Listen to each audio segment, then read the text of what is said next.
The first sound wasn't the crack of my bone.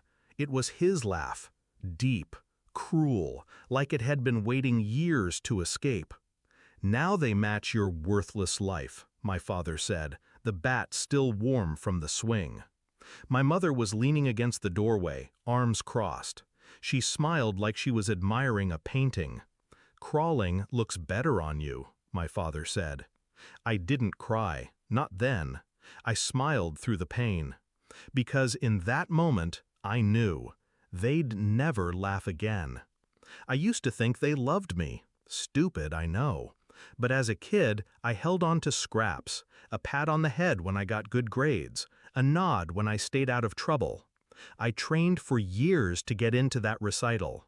Every morning before school, every night after homework. They never came to practice, never asked about my routines. The morning of the performance, Dad was already drunk. Mom told me my costume made me look cheap. I tied my laces tighter and told myself they were wrong. I was halfway out the door when Dad called me back.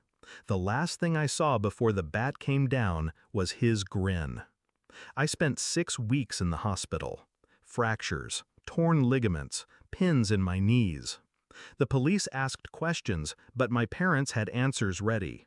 I'd tripped on the stairs. My silence sealed their story. People think silence is weakness. It's not. It's storage.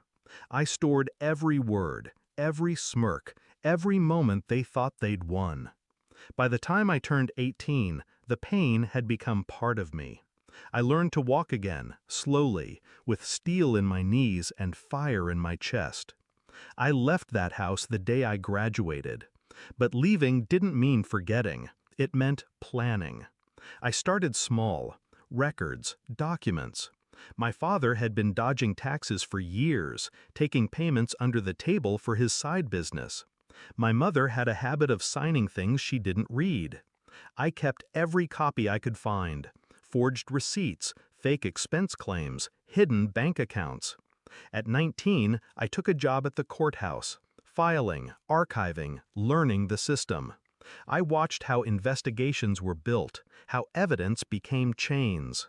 At 22, I filed my first anonymous tip, just enough to put them on the radar. I waited. The break came 3 years later. My father got sloppy. His crew was moving stolen equipment through a warehouse listed in my mother's name.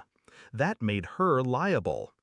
I sent everything, photos, bank transfers, false IDs, to the district attorney. I even included the date they'd be there. The raid made the evening news. My father was dragged out in cuffs, cursing at the cameras. My mother was pale, lips pressed tight, no makeup to hide the years of venom carved into her face. Charges, fraud, money laundering, possession of stolen property. Bail denied. I visited them once in jail, just once. Dad sat across from me, hands cuffed, eyes wild. "You think you're better than us?" I leaned forward, close enough for him to smell the freedom on me. "No, I just know I'm not you." Mom didn't speak. She just stared. The first time in my life she didn't have something cruel to say. The trial was public. I sat in the front row every day, in a dress the color of fresh bruises. The prosecutor used my evidence like a scalpel, cutting away their defenses until nothing remained. The verdict? Guilty. 20 years each. No parole for the first 15. When the judge read the sentence, I didn't smile. I just looked at them the way they'd once looked at me, like they weren't worth the effort of hate.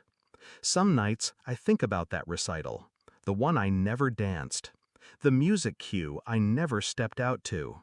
I picture the spotlight, the hush of the audience, the swell of the first note. I imagine my legs moving, strong and sure.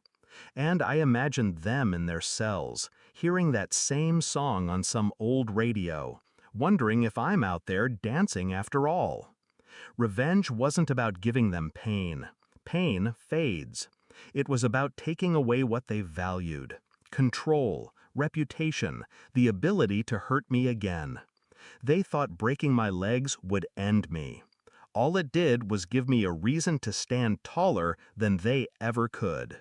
Now, the only crawling in our family is them toward parole hearings that will never go their way. And I'll be there, every time, watching. Not with anger, not with pity, just with the quiet satisfaction of someone who knows they'll never laugh again.